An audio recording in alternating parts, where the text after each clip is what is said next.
Prezados amigos e amigas, um bom dia para todos nós. Que Jesus, o Mestre, o amigo de sempre, a todos nos abençoe com a sua paz. Que aqui nos coloquemos num clima de comunhão, de fraternidade entre nós, os encarnados que aqui estamos, mas também em união, em fraternidade com os desencarnados, com os benfeitores que aqui representam o Mestre junto de nós. Eu gostaria de agradecer pelo convite, pela oportunidade de estarmos aqui pela primeira vez em Ponta Porã. Ontem, tivemos a grata alegria de estar lá em Dourados, de falar lá pela primeira vez, e temos recebido tanto carinho nessa jornada, nesse circuito que temos feito pela região, que não encontramos meios de agradecer, senão ofertando aquilo que nos tem feito tanto bem e nos tem auxiliado tanto em nossa própria jornada pelo Evangelho, que são as lições imortais da Boa Nova, à luz do Consolador.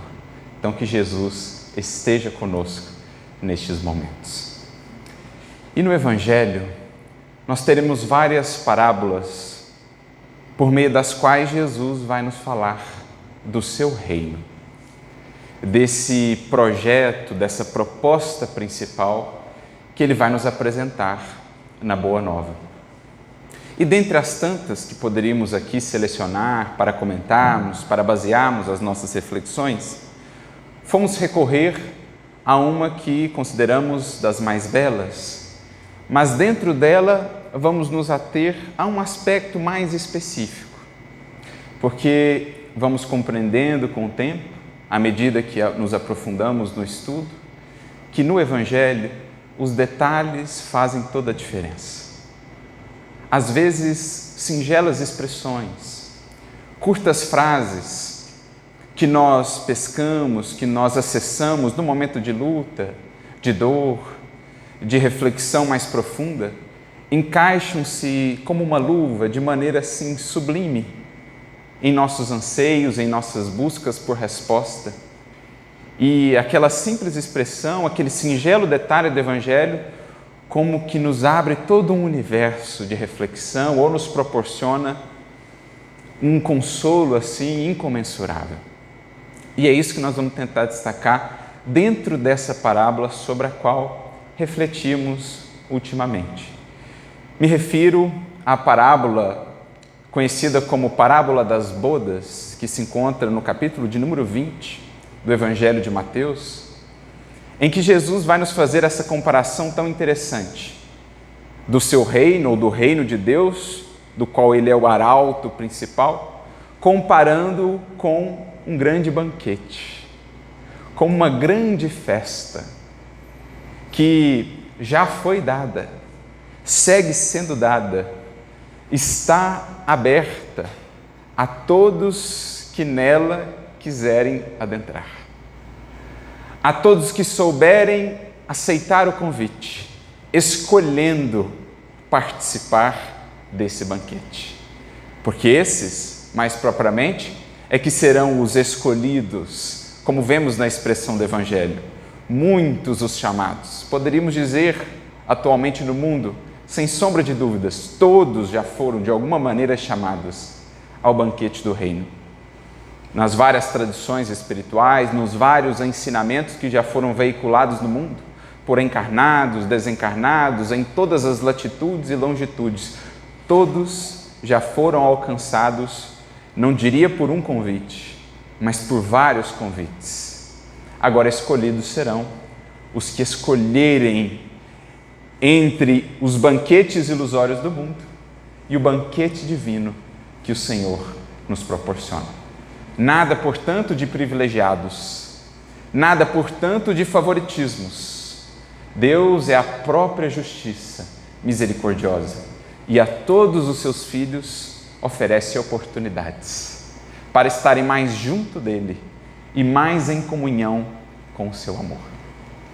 Então esse é o banquete do reino, que na descrição da parábola foi ofertado. O Senhor então pede aos seus servos que saíssem a chamar as criaturas, fossem mundo afora, convidando as criaturas para esse banquete.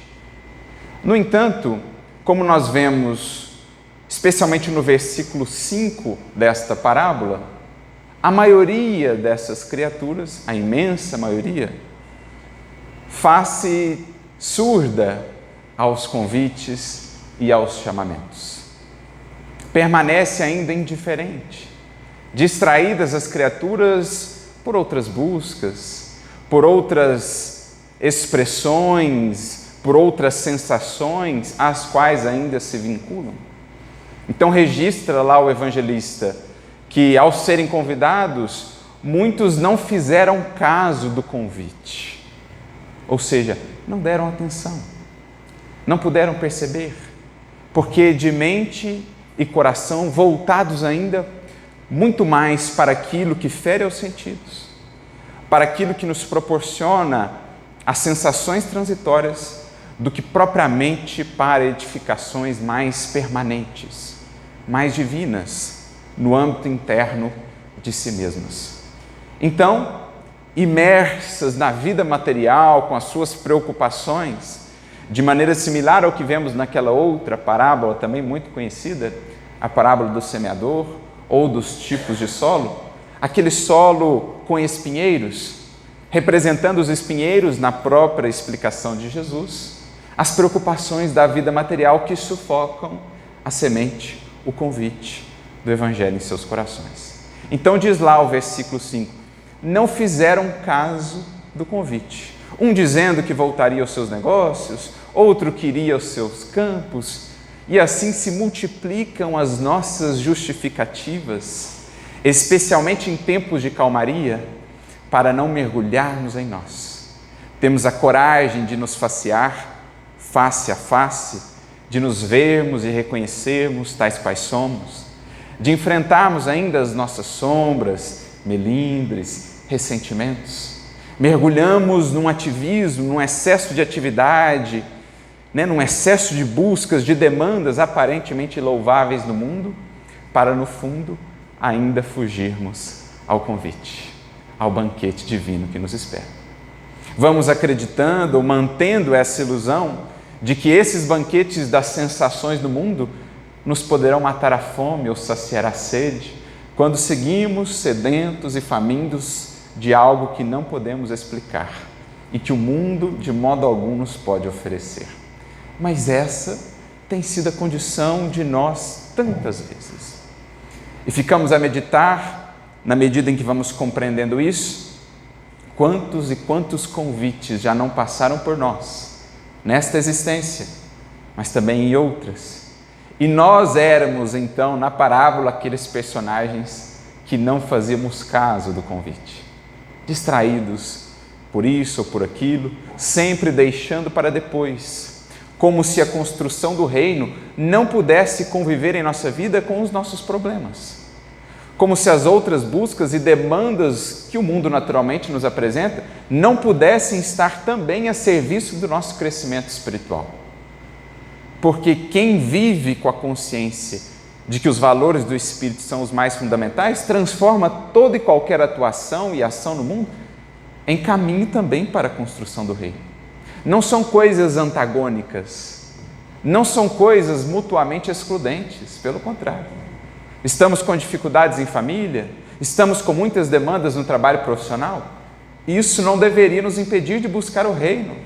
Pelo contrário, poderíamos encarar essas próprias experiências já como convites do reino, vivendo-as agora com essa perspectiva de que aquilo é transitório, mas prepara algo duradouro, se em espírito nos soubermos conduzir de acordo com a lei divina, com a consciência, com humildade, com amor, com caridade, com perdão.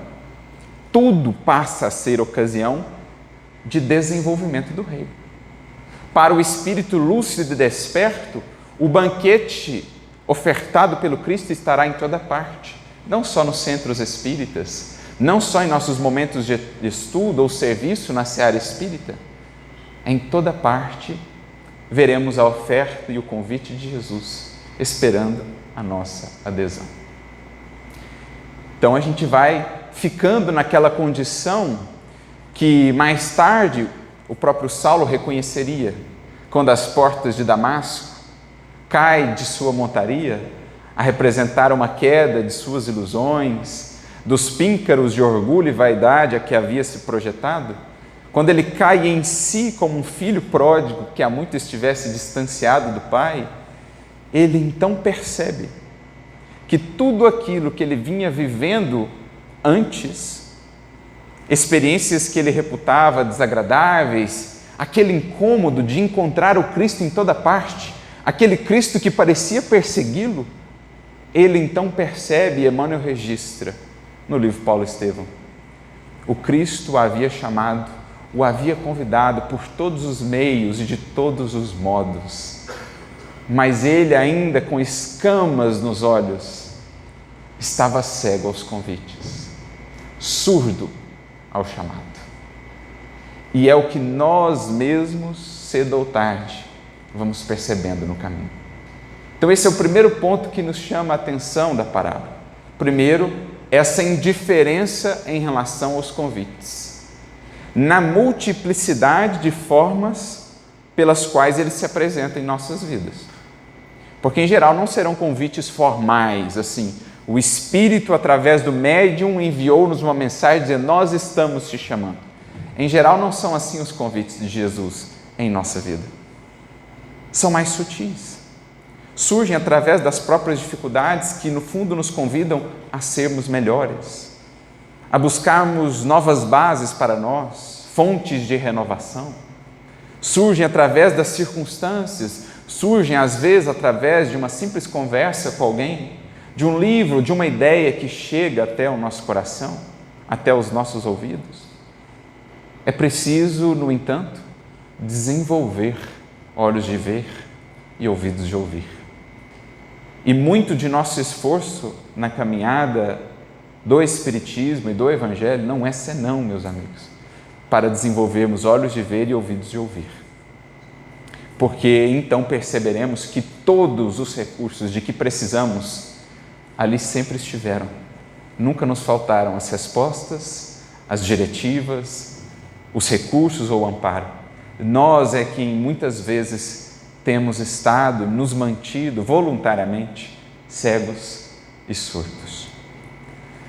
Mas a misericórdia é infinita, nunca desiste de nós. O Pai, no seu amor, que é incondicional, na mais fidedigna, na mais profunda compreensão desse termo incondicional, está sempre ofertando-nos possibilidades. A graça do seu amor jamais deixa de jorrar do alto sobre todos nós, como uma cachoeira abundante, cujas águas nunca cessam, nunca secam. E ele não usa da violência, como nos diria irmão X. Deus não usa da violência, mas serve-se do tempo e vai operando sutilmente, aguardando as circunstâncias. E é aí que nós avançamos um pouco mais na parábola e nós vamos chegar ao versículo, que é o versículo que de fato nos chamou a atenção, especialmente por uma expressão que ali encontramos, sobre a qual ficamos a pensar longamente. No versículo 9 da parábola, depois dessa primeira chamada, desse primeiro convite, em que muitos se mantiveram indiferentes, outros até perseguiram os que foram enviados para convidar, porque em olhando para a história, vamos perceber isso. Muitas vezes não nos contentamos em apenas estar indiferentes ao convite. O convite de algum modo nos incomodava, porque no fundo fazia ressoar coisas em nós que gostaríamos de manter abafadas. No fundo nos chamava a consciência. E é por isso que ao longo dos séculos, muitos dos mensageiros do bem, dos enviados do alto, não só receberam a indiferença ante a sua tarefa, mas até mesmo a perseguição. Muitos foram execrados, torturados, humilhados, exilados, perseguidos, martirizados. Vide o próprio cristianismo. Vejamos o próprio mestre e os primeiros seguidores. É o que está descrito na parábola. Mas eis que então o Senhor reúne mais uma vez os seus servos e os envia em uma nova leva de chamados. de convites. Só que agora ele traz uma orientação interessante. Diz Jesus na parábola: ide agora às saídas dos caminhos e chameis todos os que encontrardes. Essa referência às saídas dos caminhos não estava no primeiro chamamento. Mas aqui ela surge, tão pequenina expressão, com uma chave de entendimento sublime para entendermos a dinâmica da vida, da ação divina em nossos passos, da ação do Cristo e de nossos benfeitores em nossos caminhos. E é sobre essa expressão que vamos nos debruçar hoje. Porque, amigos, nós vamos aprendendo com a doutrina espírita, pela visão panorâmica que ela nos proporciona, que a vida, a evolução dos espíritos, no fundo, é feita de inumeráveis caminhos.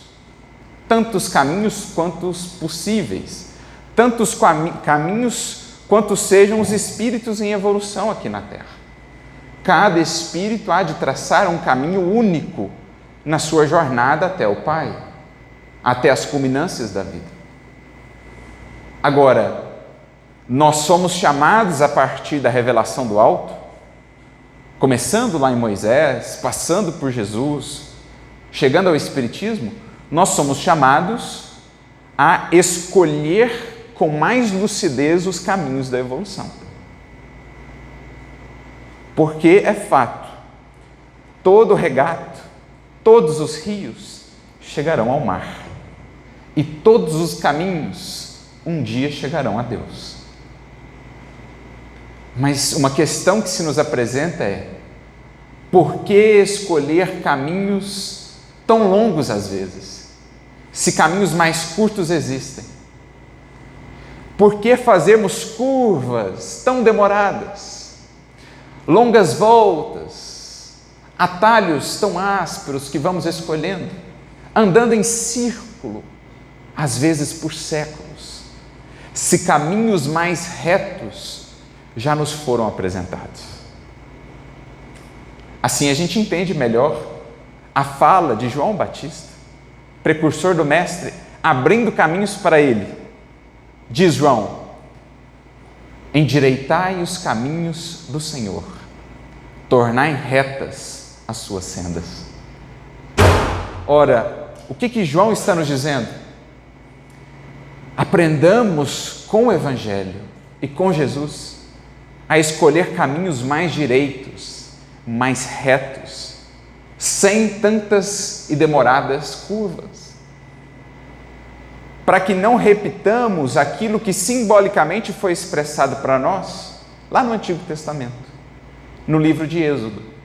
O povo em jornada pelo deserto, deixando o Egito em busca da terra da promissão, o que não é senão uma representação da humanidade deixando a escravidão à matéria em busca da purificação espiritual, que é a terra prometida, é o estado de espíritos puros, de espíritos sublimados. É isso que está ali representado, né? E o Evangelho é essa terra da promissão, como Gamaliel diria a Saulo. Mas o que acontece com o povo? Eles chegam, sob a condução de Moisés, se aproximam da terra prometida, mas em vendo os desafios que encontrariam para adentrá-la, eles resolvem não avançar e começam então a andar em círculos e ficam por 40 anos andando em círculos sem adentrarem a terra que já podiam vislumbrar, ressignificando os símbolos. Para nós, a partir do Evangelho, temos a exata imagem do que tem ocorrido com muitos de nós, já vendo, vislumbrando o Evangelho há muito tempo, mas sem a devida coragem de penetrar nestas terras, seguimos andando em círculos, postergando a jornada mais fundamental, desperdiçando muitas e muitas encarnações, muito tempo, preciosas oportunidades, e criando assim tantas e tantas aflições desnecessárias. Porque vamos escolhendo caminhos mais tortuosos ao invés da senda reta que em Jesus nos está proposta. Os Espíritos vão comentar sobre isso. Quando falam da progressão dos Espíritos, Livro dos Espíritos, questões 114 em diante. E é interessante porque no fundo, ali no conjunto das perguntas, Kardec vai indagar justamente isso. Olha, independentemente das escolhas dos Espíritos, né? Alguns, desde mais cedo, escolhem melhor. Outros são mais rebeldes, vão tendo escolhas mais infelizes. Kardec então pergunta, no final das contas, todos chegarão ao mesmo fim? Os mais rebeldes como aqueles que mais cedo despertaram? E os Espíritos dizem que sim. Que mesmo os que têm permanecido mais rebeldes, os que entraram pelas sendas mais tortuosas e sombrias, estes também chegarão à mesma finalidade, de comunhão com o Pai, alcançando o reino de Deus, o céu em si mesmos, a condição de espíritos puros. No entanto, eles fazem questão de frisar, para estes, para os mais rebeldes, todavia, as eternidades serão mais longas. Mais tempo, mais aflição, mais lágrimas, mais dores, em decorrência de escolhas menos felizes. Porque à luz do Evangelho, à luz do Espiritismo, falar de caminhos nessa jornada é, no fundo, falarmos de escolhas. E a grande finalidade do Evangelho em nossas vidas, assim como da doutrina espírita, é nos ajudar a escolher melhor, com mais lucidez. Não precisamos mais evoluir naquele empirismo de erra e acerta, de erra e acerta, de erra para acertar. Nós já sabemos qual é o caminho de acerto, porque já temos Jesus. E poderemos evitar longas curvas desnecessárias se optarmos por aquilo que Ele nos propõe. Essa é a ideia. Mas nós fizemos essa perspectiva aqui, nós trouxemos essa visão panorâmica da evolução segundo o Espiritismo para entendermos isso, que a vida e a evolução é feita de inúmeros e inúmeros caminhos distintos conforme as escolhas de cada espírito.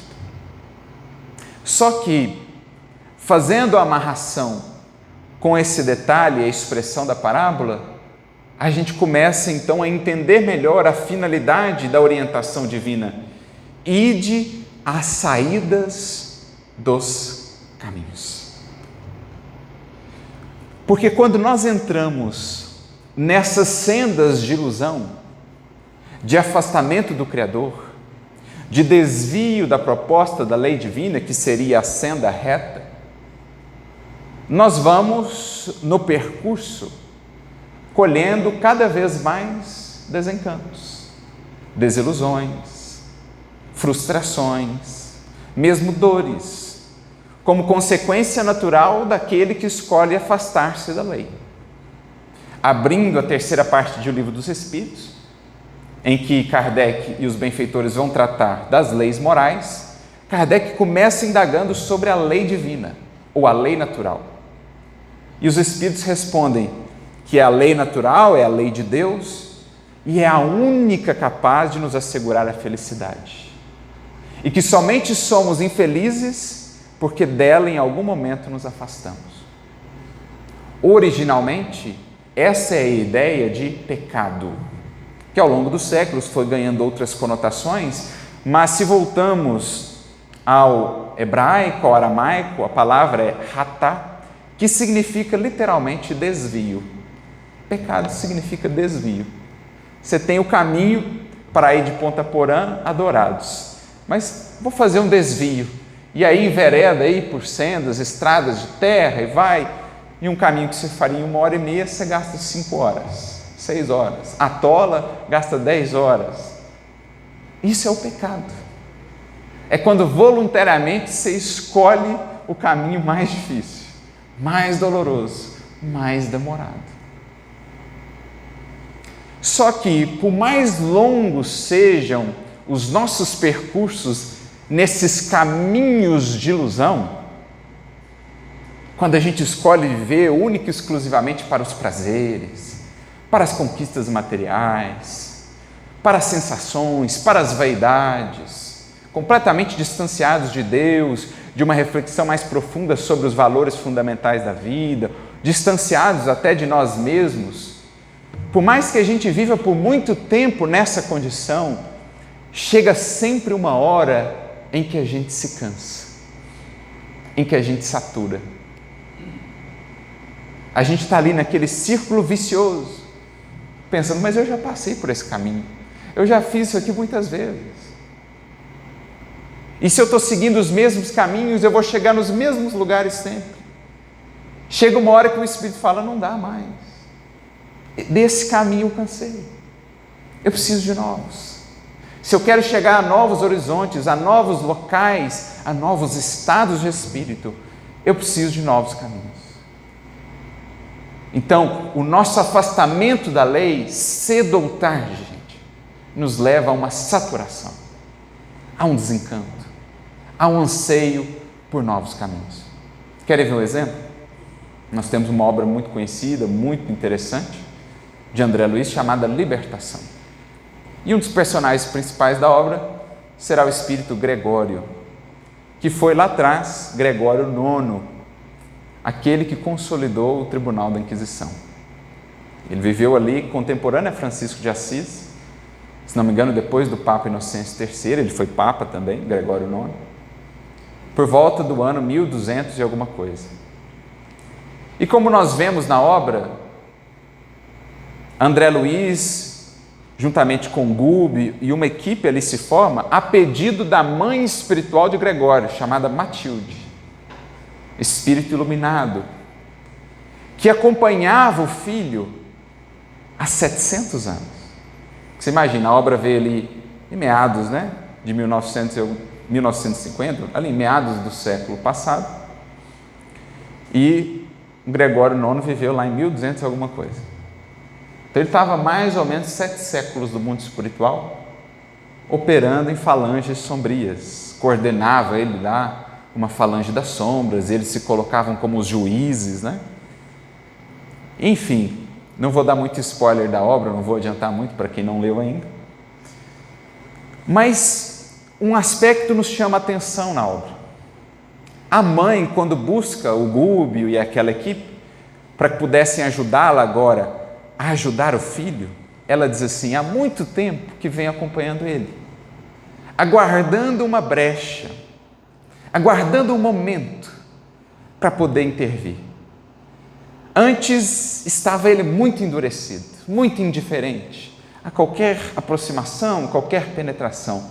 Mas de uns tempos para cá, coração de mãe, profunda sensibilidade, de uns tempos para cá eu comecei a perceber que o seu coração começou a entediar-se do mal.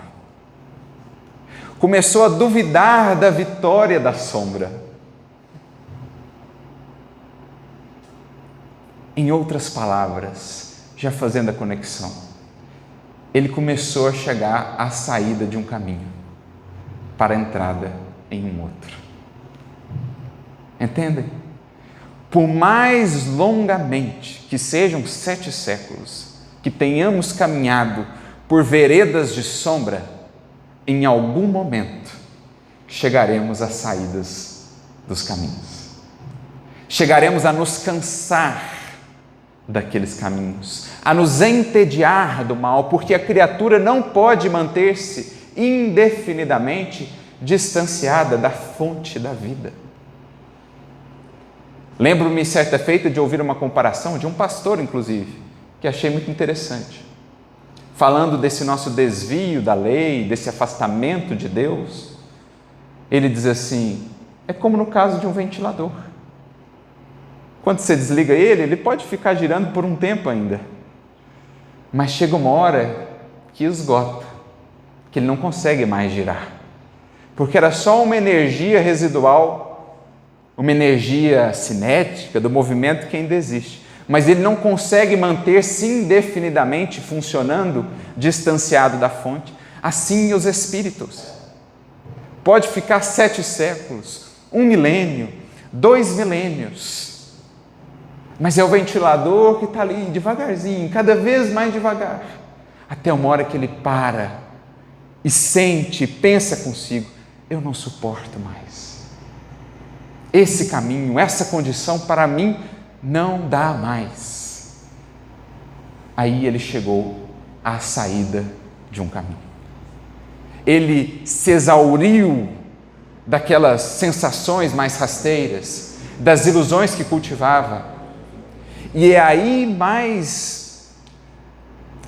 de maneira mais adequada, de maneira mais propícia, que o coração estará mais receptivo aos convites e à visita da luz. Por isso Matilde reuniu aqueles corações, porque ela percebeu que Gregório estava chegando à saída do caminho. E já vislumbrava, portanto, a abertura de um novo caminho. Então ela diz: agora é o nosso momento de intervir. Porque é agora que o seu coração começa a ansiar por algo diferente. É agora que ele começa a duvidar de tudo aquilo que manteve com tanto afinco, e ele começa a pensar: será que é isso mesmo? Será que não existem outros caminhos? É aí, nas saídas dos caminhos, que a mensagem vai encontrar mais margem de impacto e de alcance nesses corações, nas vidas dos espíritos em jornada. Para ilustrar melhor isso, recordo-me de um trecho do livro Boa Nova, no capítulo de número 11, quando Humberto de Campos nos traz um pouco dos bastidores que antecederam o Sermão do Monte. Quando Jesus entretece, quando Jesus anuncia para a humanidade, talvez o mais belo discurso já proferido, certamente, na história da humanidade, o mais belo hino, repleto de esperanças e de consolo, que os ouvidos humanos já puderam ouvir.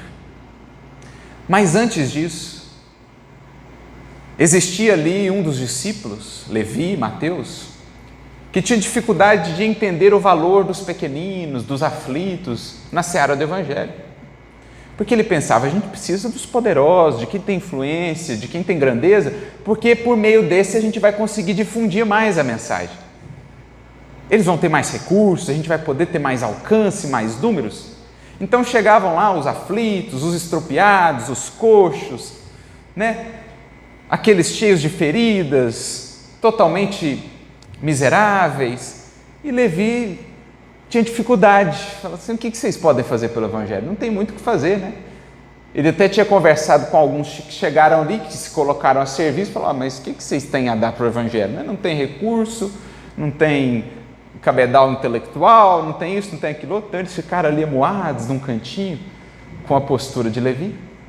E então Jesus vem, se aproxima, e Levi conta até orgulhoso: fulano ali, aqueles ali quiseram ajudar, mas eu falei: vocês não têm muito a contribuir, né? E aí Jesus, antecedendo o sermão das bem-aventuranças, em que ele destacaria uma outra natureza de riqueza, nada associada às riquezas e ilusões do mundo, ele antecipa para Levi o valor daqueles corações que chegavam ao Evangelho, que chegavam a buscar o Evangelho sedentos de renovação. Indivíduos que outrora haviam tido muitos poderes, haviam mergulhado nos prazeres, que agora encontravam-se enfermos, desamparados, paupérrimos, e buscavam então no Evangelho uma nova esperança, um novo caminho. Em outras palavras, aqueles aflitos, bem-aventurados aflitos, que ouviam o convite do Evangelho porque estavam agora nas saídas dos caminhos de ilusão, que há muito percorriam. E aí Jesus vai falar desses corações, dos corações nas saídas dos caminhos. E ele diz assim, em determinado momento, para Levi: até que a esponja do tempo absorva as imperfeições terrestres, Através de séculos de experiência necessária, os triunfadores do mundo são pobres seres que caminham por entre tenebrosos abismos. Porque a criatura que fez do triunfo no mundo toda a sua riqueza e toda a sua meta, ela ainda não sabe, mas ela está a um passo, está prestes a perder tudo o que construiu. Porque mais um dia, mais um ano, mais 10 anos, mais 50 anos, estamos de volta no mundo espiritual. E se tudo o que buscamos e pelo que trabalhamos está no mundo, o que seguirá conosco? Que valores? Que riquezas? Chegamos ao mundo espiritual na condição de náufragos que tudo perderam, de mendigos que nada efetivamente possuem. Existem sim criaturas que, embora triunfando no mundo, conseguem manter-se conscientes, entendendo que aquilo é passageiro, estão mais voltadas à busca dos valores do espírito. Mas muitas e muitas das criaturas que perseguem os triunfos do mundo o fazem exclusivamente, completamente indiferentes aos convites.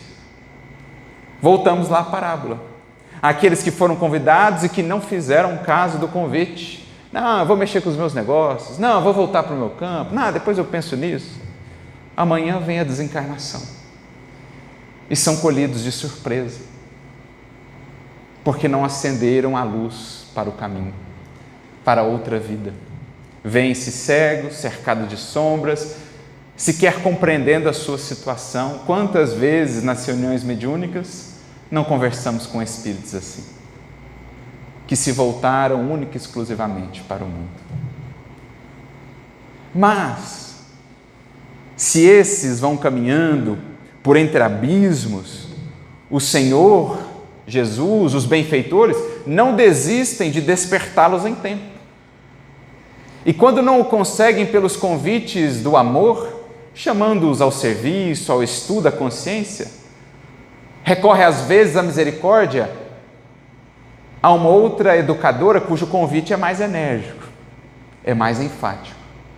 Surge-nos então no caminho a mestra dor. É aquela bonita passagem, também muito simbólica no Evangelho. Jesus convida os discípulos a cruzarem o mar, a entrarem no barco e fazerem a travessia.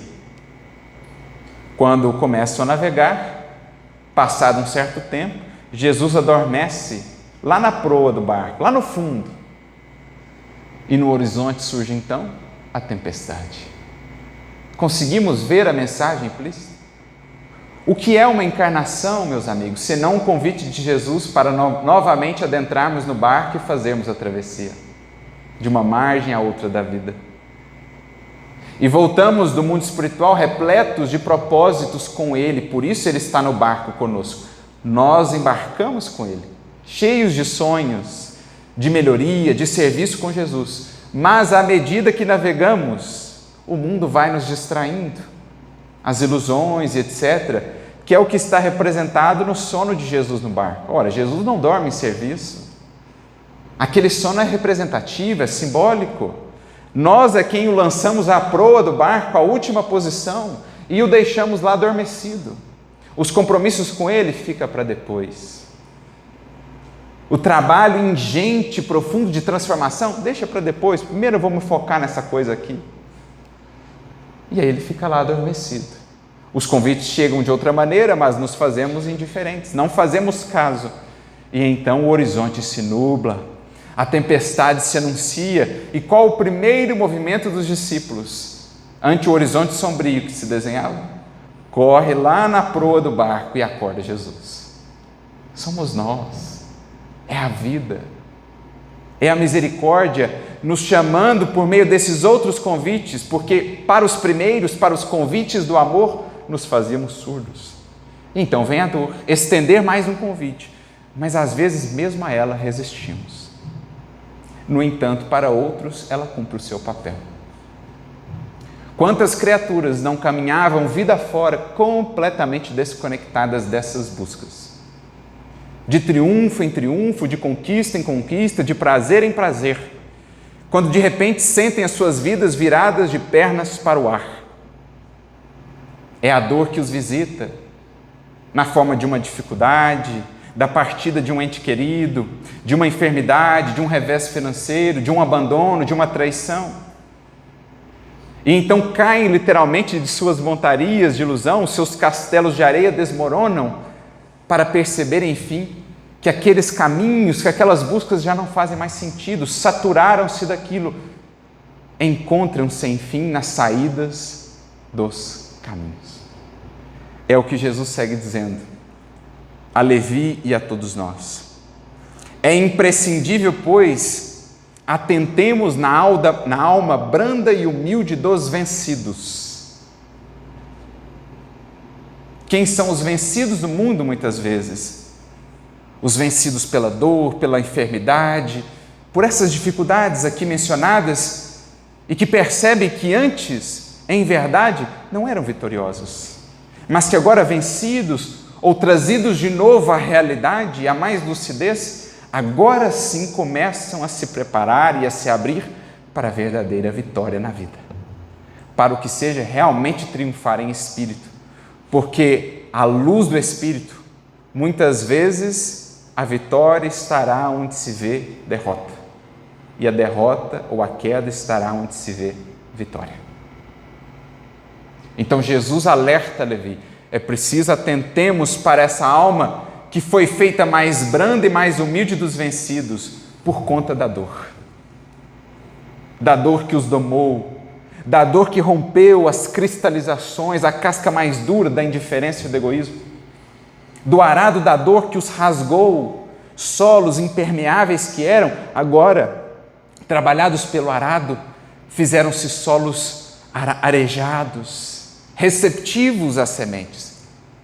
Chegaram às saídas dos caminhos conduzidos pela dor, para encontrarem na saída do caminho a luz de Jesus, que lhes descortina um novo caminho, uma nova senda. Para os seus corações, Deus carrega bênçãos de infinita bondade. Esses quebraram os elos mais fortes que os acorrentavam às ilusões e marcham para o infinito do amor e da sabedoria. Deixaram as sendas ásperas, os elos, as algemas que os prendiam e agora vislumbram um caminho luminoso que os há de conduzir ao amor e à sabedoria de fato.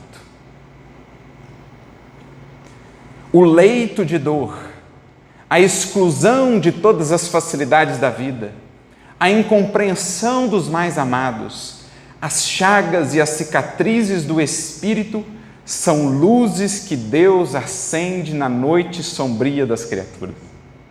Olha que bonito, gente. Você está achando que aquilo na sua vida é expressão de sombra, quando é a própria luz que Deus está acendendo no seu caminho.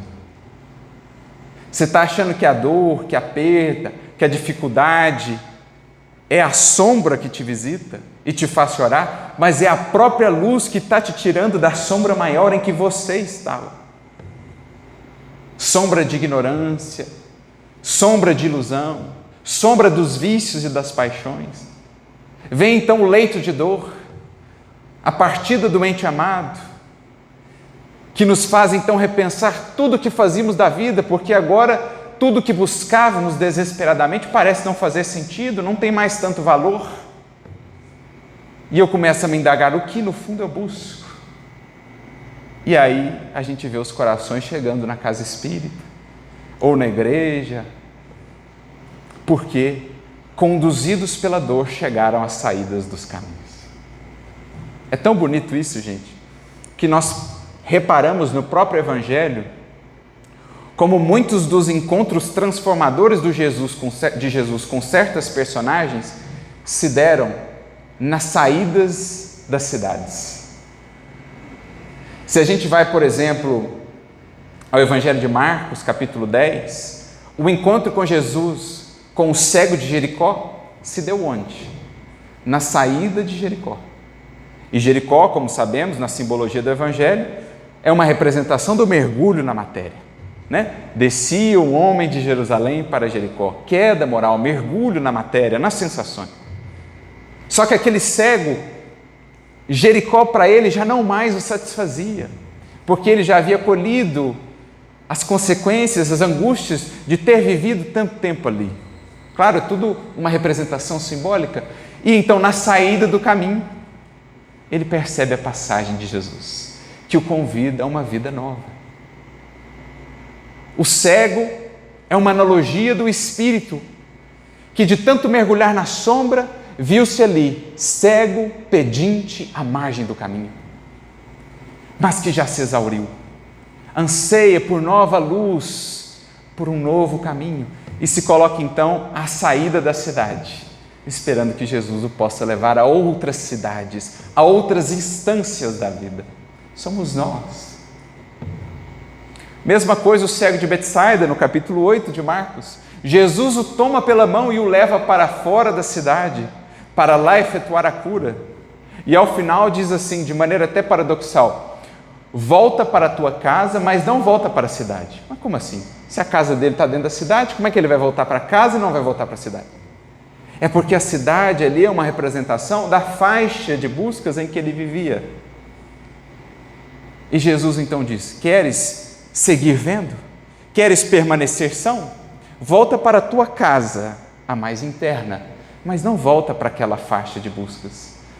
Não volta a repetir aquilo, porque senão o resultado será o mesmo. Como disse um dia o mestre ao paralítico que foi curado: não tornes a pecar, para que te não suceda algo pior. Então também no cego de Betsaida, ele sai da cidade, a representar renovação. O esgotamento de certas buscas, o cansaço de certas experiências que não mais fazem sentido e a abertura para outras novas. Também a viúva de Naim, Lucas capítulo 7, Jesus a encontra na saída da cidade. Premida pela dor do filho que ela julgava morto e Jesus traz de volta à vida.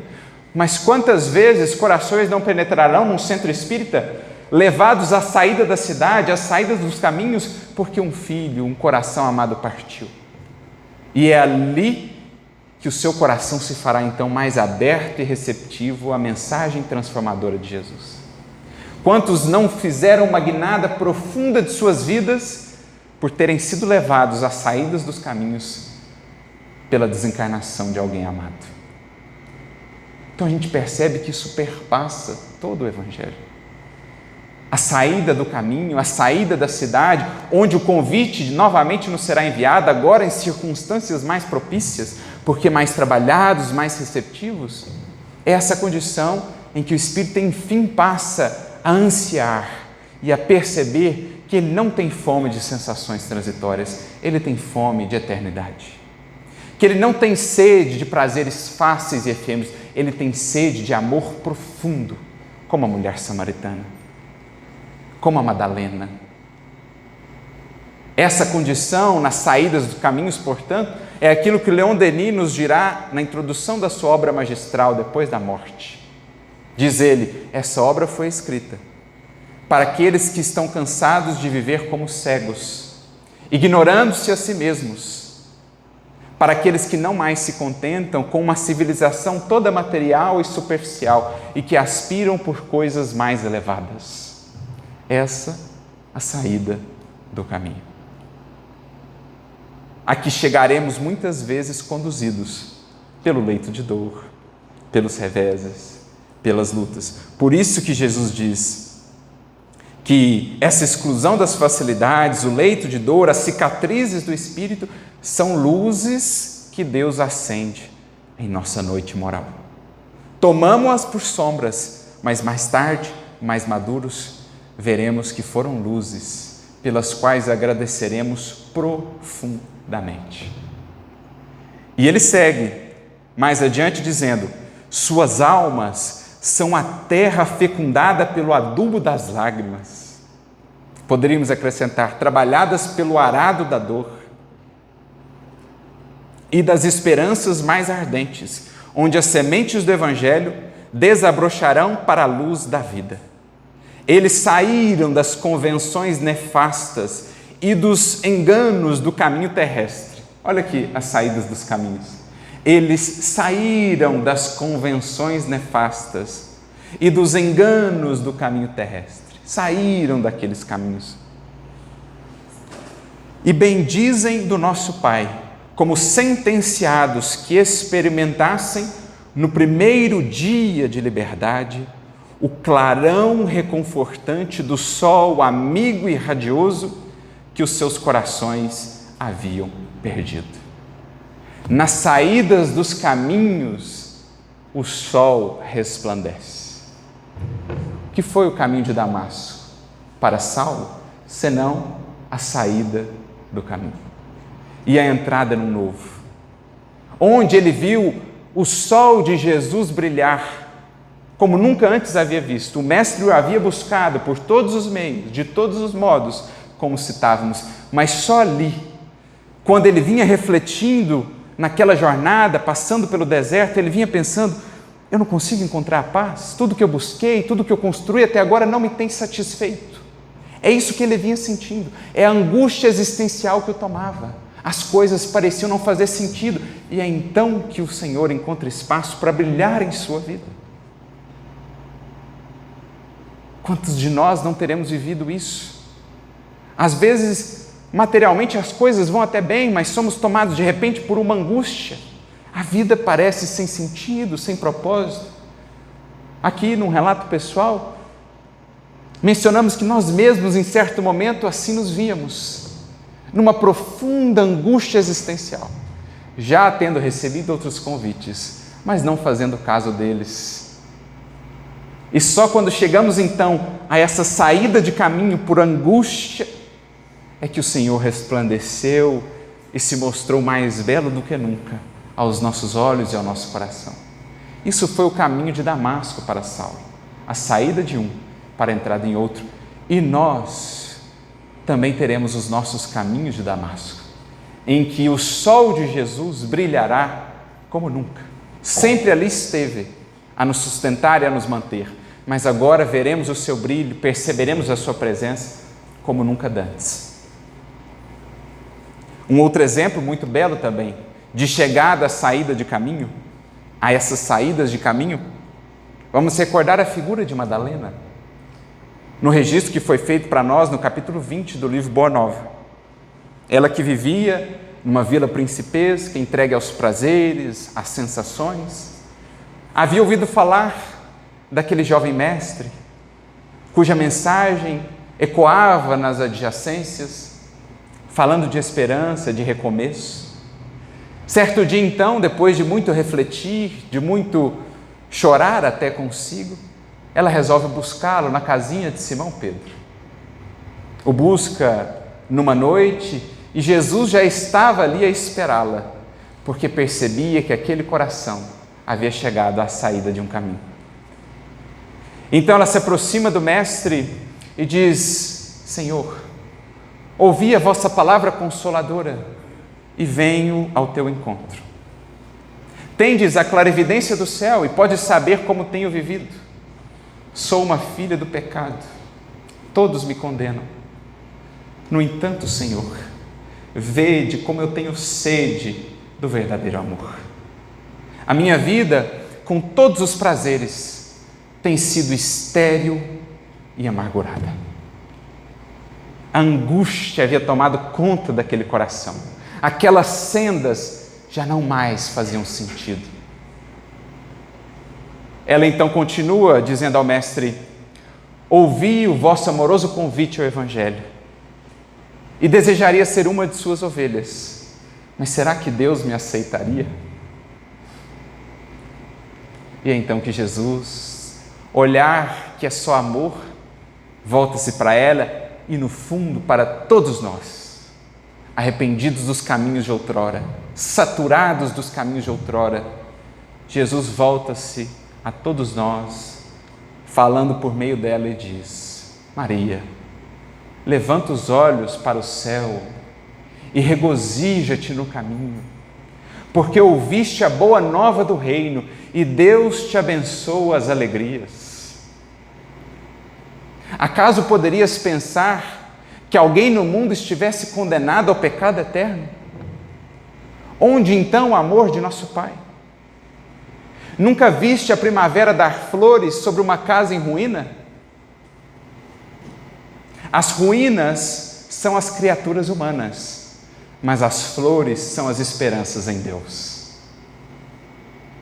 E sobre todas as falências e desventuras das criaturas humanas, as bênçãos paternais de Deus descem e chamam. Em outras palavras, em cada saída de caminho estará lá o convite de Deus a nos chamar a um novo caminho, a uma vida nova. E então Jesus diz a ela isso que havia dito aqui: sentes hoje um novo sol a iluminar-te o destino.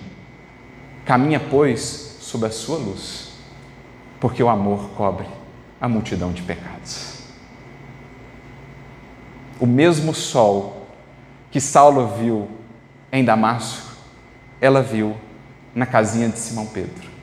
Ambos nas saídas de caminhos, ambos descobrindo a nova senda, o novo caminho de esperança e de amor que se abre com Jesus. Não importa o quanto tenhamos falhado, o quanto tenhamos descido, por quanto tempo tenhamos percorrido essas sendas de ilusão, em Jesus se abre um horizonte infindo, infinito de amor e de misericórdia. Sob a luz desse sol que é Jesus. É o que Paulo também registraria em suas cartas, porque ambos, Paulo e Madalena, muito nos ensinam sobre como conviver e superar a culpa e não se prender aos caminhos outrora percorridos para se voltar aos novos de esperança que se nos abrem, quando enfim sentimos-nos tocados, quando enfim escolhemos seguir pelos passos de Jesus. Paulo diria na sua epístola, na sua carta aos Filipenses, capítulo 3, versículos 13 e 14: irmãos, não julgo que haja alcançado, mas tem uma coisa que eu faço: esquecendo-me das coisas que para trás ficam e avançando para as que estão diante de mim, prossigo para o alvo. Que maravilha!